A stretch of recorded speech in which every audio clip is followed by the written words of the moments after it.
சிறப்பித்திருக்கிறார்கள்.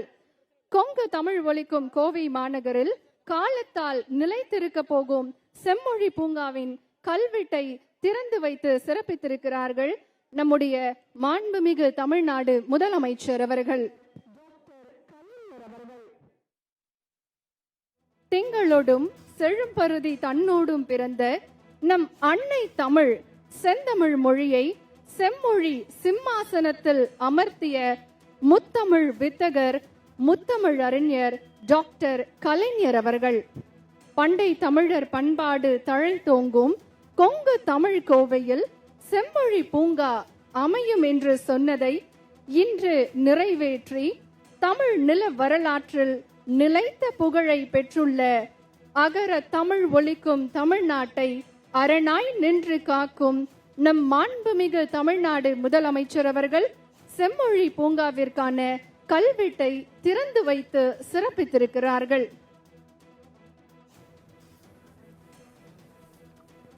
நவீன வசதிகளோடு கோவை மற்றும் ஈரோட்டில் கள ஆய்வு மேற்கொள்ள சென்றுள்ள முதலமைச்சர் மு.க. ஸ்டாலின் தற்போது காந்திபுரத்தில் இருக்கக்கூடிய செம்மொழி பூங்காவை திறந்து வைத்துள்ளார். நேரலை காட்சிகளை பார்த்து வருகிறோம். கூடுதல் விவரணை செய்தியாளர் நந்தினி வழங்க கேட்கலாம். நந்தினி, 45 ஏக்கரில் 208 கோடி ரூபாய் மதிப்பீட்டில் உலகத்தரம் வாய்ந்த செம்மொழி பூங்காவை கோவையில் முதலமைச்சர் மு.க. ஸ்டாலின் திறந்து வைத்துள்ளார். இப்பூங்கா குறித்தான சிறப்புகளை பதிவிடலாம். வணக்கம். கோவையில் செம்மொழி பூங்காவை தற்போது தமிழ்நாடு முதலமைச்சர் திறந்து வைத்து பார்வையிட்டு வரக்கூடிய அந்த நிரலை காட்சிகளை தற்போது நாம் பார்த்து கொண்டிருக்கிறோம்.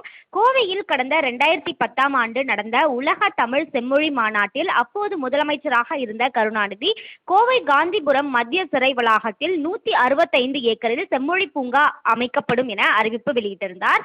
2011ஆம் ஆண்டு ஆட்சி மாற்றம் ஏற்பட்டதும் இந்த திட்டம் செயல்படுத்தப்படவில்லை. 2021ஆம் ஆண்டு திமுக மீண்டும் ஆட்சிக்கு வந்ததும் செம்மொழி பூங்கா திட்டத்திற்கு புத்துயிர் கொடுக்கப்பட்டிருக்கிறது. முதற்கட்டமாக 45 ஏக்கர் பரப்பளவில் 208 கோடியில் செம்மொழி பூங்கா அமைக்கும் பணியை மாநகராட்சி மேற்கொண்டது. இந்த பணிகளை கடந்த 2023ஆம் ஆண்டு முதலமைச்சர் மு.க. ஸ்டாலின் அடிக்கல் நாட்டி தொடங்கி வைத்தார். தற்போது அந்த பணிகள் நிறைவடைந்திருக்கின்றன. இதைத் தொடர்ந்து கோவை மக்களின் பொழுதுபோக்கு தலமாக விளங்க உள்ள செம்மொழி பூங்காவை தமிழ்நாடு முதலமைச்சர் தற்போது திறந்து வைத்திருக்கிறார். இதற்காக சென்னையிலிருந்து தமிழ்நாடு முதலமைச்சர் விமானம் மூலம் புறப்பட்டு கோவைக்கு சென்றிருக்கிறார்.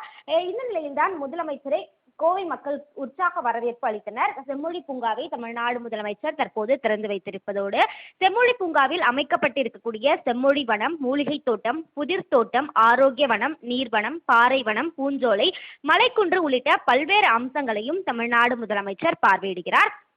அதன் தொடர்ச்சியாக நீர்வீழ்ச்சி அரங்கில் நடைபெறக்கூடிய கலை நிகழ்ச்சிகளையும் தமிழ்நாடு முதலமைச்சர் கண்டு ரசிக்க இருக்கிறார். கோவை செம்மொழி பூங்காவில் உள்ள ஆடிட்டோரியத்தில் பள்ளி மாணவர்கள் மற்றும் கோவையை சார்ந்த தொழிலதிபர்கள், தொழில்நுட்ப வல்லுநர்கள் என முக்கிய பிரமுகர்கள் 150 பேருடன் தமிழ்நாடு முதலமைச்சர் கலந்துரையாடக்கூடிய அந்த நிகழ்ச்சி என்பதும் ஏற்பாடு செய்யப்பட்டிருக்கிறது. குறிப்பாக இந்த செம்மொழி பூங்காவை பொறுத்தவரையில் கோவை மக்களின் நீண்ட கால கனவாகவே இந்த செம்மொழி பூங்கா என்பது அமைக்கப்பட்டிருக்கிறது. இதன் மூலம் கோயம்புத்தூரின் அடையாளமே மாறுவதற்கான வாய்ப்புகள் இருப்பதாகவும் அதன் அடிப்படையிலேயே இந்த செம்மொழி பூங்கா அமைக்கப்பட்டிருப்பதாகவும் தகவல் என்பது தெரிவிக்கப்பட்டிருக்கிறது.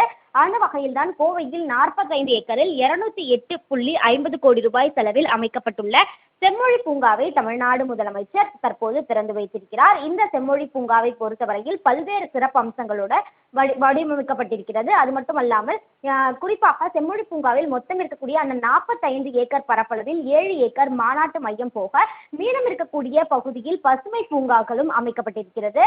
பொதுமக்களுக்கு பொழுதுபோக்கிற்காக பல்வேறு சிறப்பு அம்சங்களுடன் இந்த பூங்கா என்பது வடிவமைக்கப்பட்டிருக்கிறது. தற்போது தமிழ்நாடு முதலமைச்சர் பூங்காவை திறந்து வைத்து அங்கிருக்கக்கூடிய மக்களுடன் கலந்துரையாடி வரக்கூடிய அந்த காட்சிகளும் நம்மால் பார்க்க முடிகிறது. அந்த வகையில் தான் 2 நாள் சுற்றுப்பயணமாக தமிழ்நாடு முதலமைச்சர் ஈரோடு, கோயம்புத்தூர் சென்றிருக்கக்கூடிய நிலையில் தற்போது கோவையில் செம்மொழி பூங்காவை முதலமைச்சர் திறந்து வைத்துள்ளது குறிப்பிடத்தக்கது. நந்தினி, தகவலுக்கு நன்றி.